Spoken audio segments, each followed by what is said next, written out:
Salut à toi, pensée du jour numéro 239, si je ne me trompe pas. Entraînement respiratoire avec le Breathe Way Better, le sujet de la pensée d'aujourd'hui.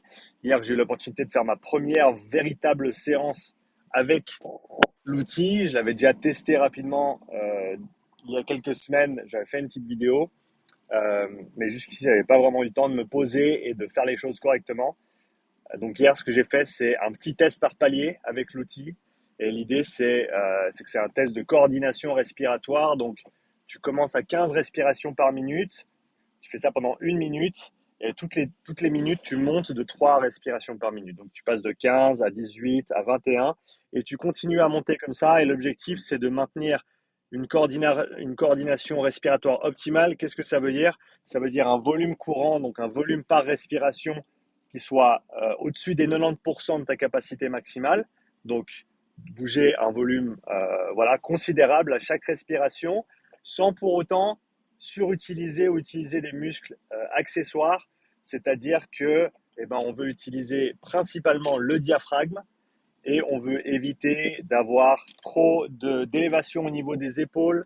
On veut éviter d'avoir trop de mouvements vers l'avant au niveau de la cage thoracique. On veut essayer de vraiment, de manière générale, ce que j'aime bien dire, c'est que tu veux respirer vers le bas et vers l'arrière. Tu veux remplir ton dos et tu veux remplir vers le bas. Donc, tu tires vers le bas avec le diaphragme, tu essayes d'utiliser la partie postérieure de ton thorax pour placer un maximum d'air également. Euh, et on évite au maximum de respirer devant, donc au niveau du torse, et en haut au niveau des épaules. Donc voilà, le but c'est de voir jusqu'où tu peux aller avec une bonne coordination respiratoire et un volume quasi maximal et de prendre note. Et c'est un test que je referai à l'avenir pour voir les progrès. Donc là, l'entraînement respiratoire, c'est quelque chose sur lequel je vais me pencher très sérieusement et mettre en application autant avec moi-même, autant avec quelques athlètes avec lesquels je travaille. D'ailleurs, si tu es intéressé, à l'heure actuelle, je cherche des personnes qui souhaiteraient faire cet entraînement respiratoire et voilà, le faire correctement. Donc, l'outil en lui-même, il n'est pas très très cher. Il vaut 150 francs suisses et je le mets à disposition avec un rabais de 10%, donc 135 francs suisses. Et à l'heure actuelle, le programme d'entraînement, pour ceux qui veulent se filer au programme, je le fournis gratuitement avec en échange d'un retour sur les entraînements, sur les améliorations, sur les changements, etc., etc.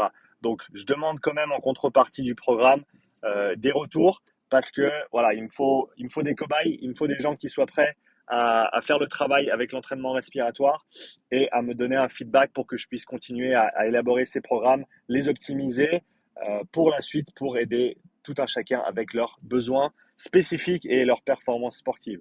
Donc si ça t'intéresse, laisse-moi un commentaire, prends contact avec moi par email. Tu peux aller directement sur mon site web upsidestrength.com et trouver la page de contact. Tu peux m'écrire là-bas. Donc voilà, je cherche quelques athlètes qui seraient intéressés par effectuer ce petit programme d'entraînement respiratoire. Ça va être un programme à hauteur de minimum 4 séances par semaine. Il faut compter entre 10, disons entre 5 et 15 minutes par séance. C'est quelque chose qui peut être fait après une zone 2, par exemple. C'est quelque chose qui est idéalement pas fait tout de suite après une grosse séance d'intensité, ni avant une grosse séance d'intensité, étant donné que ça peut vraiment, ça fatigue le système respiratoire. Et disons que tu veux pas nécessairement aller faire un deadlift max avec ta sangle abdominale et ton diaphragme qui sont en PLS, ni faire un gros WOD dans ces conditions-là. Donc ça, c'est juste la caution qu'il faut prendre en compte, ou voilà, la note qu'il faut prendre en compte. Cela étant dit, pour ceux qui sont intéressés, contactez-moi et on lance l'affaire. Donc petit retour sur la séance d'hier. Donc j'ai fait ce step test. J'ai fait une vidéo aussi qui devrait sortir soit aujourd'hui, soit demain, avec le VO2 Master pour montrer au niveau mécanique respiratoire comment on peut organiser les choses, la différence entre une respiration diaphragmatique et thoracique et les muscles que ça implique. Donc ça, c'est une vidéo qui sortira voilà, soit aujourd'hui, soit demain, je ne suis pas sûr. Et donc, petit test par palier, je suis arrivé au niveau 9 et je suis en train de créer une petite vidéo aussi avec le timer, avec le métronome pour que tu puisses faire le test avec l'outil directement et voir jusqu'à quel niveau tu peux arriver.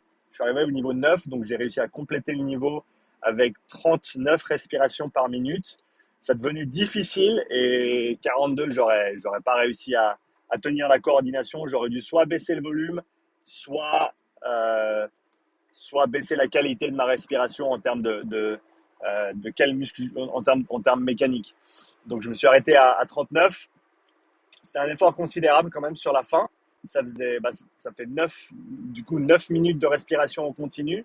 J'ai eu deux, trois questions concernant l'outil en termes de saturation en oxygène, donc le SPO2. Donc j'ai mis l'oxymètre sur le doigt pendant que j'ai fait le test. Sur la première minute, c'est descendu vers les 85%, mais après, c'est progressivement remonté sur 2-3 minutes. Et à partir du milieu du test, je me suis retrouvé à 95% et plus, 95, 96, 97, et c'est resté à ces hauts pourcentages de saturation. Je verrai la prochaine fois que je fais un entraînement ou un test comme ça, si on voit une baisse, si on voit toujours une baisse de saturation en oxygène en début de test ou pas. Mais ce qui était intéressant à mon avis, c'était, alors que j'ai pu rester avec des saturations d'oxygène qui soient hautes, même si encore une fois au début de test c'est tombé un petit peu. Mais j'étais assis, voilà, toujours faire le test assis dans des conditions sûres. Euh, et ensuite pour l'isocapnie, c'est le but, hein, c'est un outil respiratoire isocapnique. Isocapnique, ça veut dire quoi? C'est iso pour pareil, tu connais l'isométrie. Euh, Isocapnie, la capnie c'est lié au CO2. Et donc l'isocapnie, c'est des niveaux de CO2 qui sont normaux, si tu veux bien. Niveaux de CO2 qui restent les mêmes. Et pourquoi ça c'est important? Eh ben parce que on expire, on augmente notre respiration pendant un effort pour faire face à l'accumulation de CO2 dans l'organisme du fait du travail musculaire qu'on effectue. La respiration la résultante de la respiration cellulaire, c'est entre autres le CO2. Et donc, plus t'en fais, et plus il faut s'en débarrasser. C'est aussi un moyen tampon, si tu veux, du corps pour se débarrasser de l'acidité dans le corps. Et donc, euh, plus tu as de CO2, plus ton cerveau il va te dire respire plus vite, respire plus fort pour te débarrasser de ce CO2 superflu. Maintenant, si tu es au repos, comme pendant un entraînement respiratoire, on va dire dédié, statique, spécifique, qui n'est pas intégré dans une autre modalité, eh ben, tu n'as pas nécessairement une production de CO2 qui est haute, étant donné que tu es au repos. Tes muscles ne travaillent pas, autre que des muscles respiratoires, bien sûr, mais tes jambes, tes bras ne travaillent pas. Et du coup, si tu hyperventiles, si tu respires profondément et rapidement, ce qui va se passer sans l'outil, ce qui va se passer, c'est que tes niveaux de CO2, eh ben, ils vont tomber rapidement parce que tu en expires plus que ce que tu n'en produis. Ok, c'est simplement CO2 produit moins CO2 expiré. Eh ben, si le CO2 expiré il monte, eh ben, tu as des niveaux de CO2 qui tombent. D'accord? Et ça, c'est pas bon. Tu veux rester en isocapnie. L'hypocapnie, qui est quand tu as des niveaux de CO2 qui sont trop bas, eh ben, ça peut engendrer pas mal de soucis. Il faut faire attention avec ce genre de choses. D'accord? Parce que tu commences à jouer au niveau biochimique avec ton corps. Ça peut avoir, voilà, bah, quand tu as mal à la tête ou quand tu te sens étourdi après avoir soufflé sur un feu pendant 3 minutes, si tu arrives à le faire pendant 3 minutes, quand tu as la tête qui tourne, après à peu près 30 ou 40 secondes de souffler comme un bœuf sur un feu pour faire monter les flammes, eh ben c'est ça, tu es en isocapnie, en hypocapnie, c'est-à-dire que tes niveaux de CO2 ils tombent parce que tu en expires plus que ce que tu n'en produis. J'espère qu'on est clair là-dessus. Et donc cet outil te permet de rester en isocapnie, donc de garder les mêmes niveaux de CO2, même avec une respiration forte et prolongée. Donc là, j'ai fait 9 minutes en continu de respiration. Alors certes, les 2-3 premières minutes, c'était pas une respiration qui était très rapide, étant donné que j'ai commencé à 15 respirations minutes, mais j'étais entre 3,5 litres et 4 litres par respiration. J'arrivais à remplir et vider le sac quasiment à chaque fois. Si je ne me trompe pas, c'est un sac de 5 litres. Donc, voilà, des volumes qui sont conséquents, qui sont beaucoup plus conséquents que ce que je respirerais normalement au repos, ok, de l'ordre de alors, j'ai plus les chiffres en tête pour les volumes par minute au repos, mais ça doit être de l'ordre de peut-être 10-15 litres maximum. Et donc là, si je fais 15 respirations minutes à 4 litres, je suis déjà à 60 litres. Donc, au grand minimum, 5 à 6 fois, au bas mot, 5 à 6 fois le volume de respiration que j'aurais au repos normalement. Et je suis monté jusqu'à 39 respirations minutes, autour des 4 litres. 4 x 4, 16, 160 litres par minute. Je suis monté à 100, disons 150 pour être gentil et pour faire un chiffre rond. Je suis monté à 150 respirations par minute en fin de test et pas un soupçon de mal de tête ou d'étourdissement ou quoi que ce soit. Donc, vraiment, véritablement une isocapnie. J'ai pas pu la mesurer, j'ai pas de capteur de CO2. Ça, c'est sûrement quelque chose dans lequel je vais devoir investir prochainement pour continuer à explorer ce paramètre respiratoire.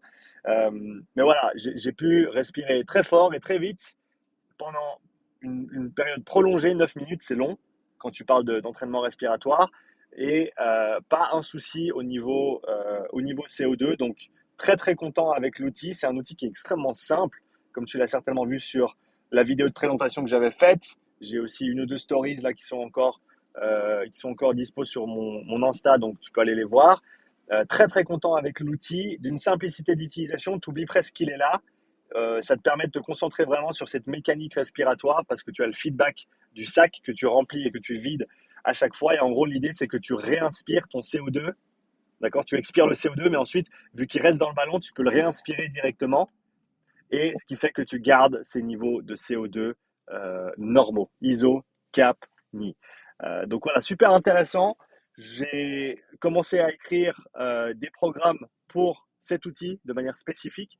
Donc j'ai le step test maintenant. Je me demande si je vais peut-être même faire un test supplémentaire en termes d'endurance. Donc prendre par exemple le palier de fin du test, -2, et ensuite voir combien de temps j'arrive à tenir à une fréquence donnée, une bonne, tout en maintenant une bonne, qu'allais-je dire, une bonne coordination et un volume, d'accord? Donc ça, c'est quelque chose que je vais certainement mettre en place. Une autre chose que je veux voir, c'est refaire le test, mais en utilisant le Moxy sur les intercostaux, les muscles intercostaux, parce qu'on peut avoir un aperçu du travail respiratoire au niveau de l'oxymétrie musculaire des muscles respiratoires à l'aide de cet outil. Donc, ça, c'est très très difficile parce que faut trouver l'emplacement exact entre les côtes, la septième et la huitième côte. Mais donc c'est difficile à placer, mais je vais essayer de le faire parce que ce serait vraiment cool d'avoir des données d'oxymétrie musculaire sur ces entraînements respiratoires. Donc ça, c'est quelque chose auquel il faut que je m'attelle. Et comme j'ai dit, je prépare une vidéo pour le test de coordination pour que les personnes qui souhaitent rejoindre le programme et effectuer ces entraînements puissent utiliser la vidéo pour faire leur test initial. Pour les entraînements, ensuite, je vais certainement créer d'autres vidéos pour que tu puisses simplement suivre la vidéo et faire ton entraînement.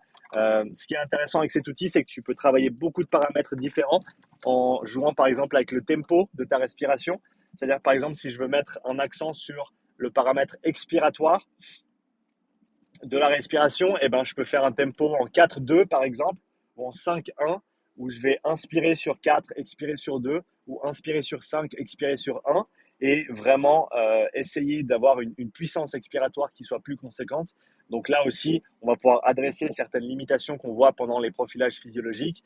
Donc si quelqu'un a une limitation au niveau volume, eh ben, il y aura un travail de coordination au niveau volume, avec peut-être un tempo en 3-3 par exemple, sur du 10 respirations par minute. Pour quelqu'un qui a une limitation expiratoire, comme je l'ai dit, on peut changer le tempo, on peut varier ensuite les temps de travail aussi. Ça peut être des temps de travail courts au début pour simplement prendre l'habitude de cet entraînement respiratoire. Ça peut être des temps de travail beaucoup plus longs par la suite pour des entraînements un petit peu plus spécifiques à l'endurance. On peut ensuite également, et ça c'est quelque chose que je n'ai pas encore touché, mais que je me réjouis d'explorer, on peut également, grâce à cet outil, le combiner à du travail de haute intensité pour avoir du travail en hypercapnie, c'est-à-dire du travail de tolérance au CO2. Par exemple, et ça c'est une séance que je dois faire prochainement, 2 minutes de travail à, disons, 110% du seuil et du deuxième seuil, donc 110% du seuil. Pourquoi? Parce qu'on est juste en dessus, il n'y a pas besoin d'aller très très haut au début en tout cas, et parce qu'on veut une respiration, une sollicitation respiratoire qui va être maximale. Et donc ça, on sait que ça va se faire dans le domaine d'intensité sévère. Si tu ne sais pas ce que c'est un domaine, si tu ne sais pas ce que c'est un seuil, va checker ma formation, comprendre les seuils physiologiques et les zones d'entraînement sur upsidestrengthacademy.com. Et donc voilà, on se met à 110%, on fait 2 minutes de travail. Pourquoi 2 minutes? Parce que ça prend à peu près 2 minutes pour que tous les systèmes soient engagés au maximum, respiratoire compris. Et donc on veut un système respiratoire qui soit déjà bien en action. Et ensuite, on prend une minute de repos. Et la minute de repos, on respire dans le sac. Donc on reste en isocapnie par rapport à ce qu'on avait en interne, c'est-à-dire qu'on a des niveaux de CO2 qui sont élevés. Et donc pendant cette minute de repos, les muscles des jambes et du cœur vont pouvoir se reposer. Par contre, les muscles respiratoires vont rester sous tension, étant donné qu'ils vont continuer à travailler. Et on va être soumis à cet environnement hypercapnique, donc avec des niveaux de CO2 plus élevés pendant une période continue, ce qui peut avoir des bénéfices intéressants à plein de niveaux. Ça, j'en parlerai un petit peu plus en détail bientôt. Mais donc voilà, je commence à m'atteler à cet aspect respiratoire.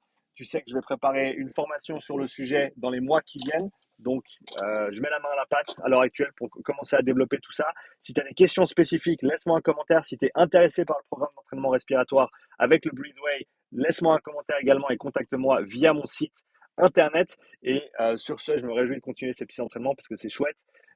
Beaucoup de promesses. J'ai interviewé le champion du monde, moins de 24 ans, en Ironman, qui a gagné Saint-Georges en U24 il y a 3 semaines en arrière, qui travaille avec Luke Way, qui est le créateur du Breathe Way Better, qui est un coach, qui était un triathlète professionnel il y a quelques années, qui travaille avec des athlètes de gros calibre maintenant et qui inclut le travail respiratoire chaque semaine pour ces athlètes. Donc voilà, si c'est assez bien pour eux, c'est assez bien pour moi et je me réjouis d'explorer tout ça. Laisse-moi un petit like, un commentaire. À bientôt pour une nouvelle pensée du jour. Ciao.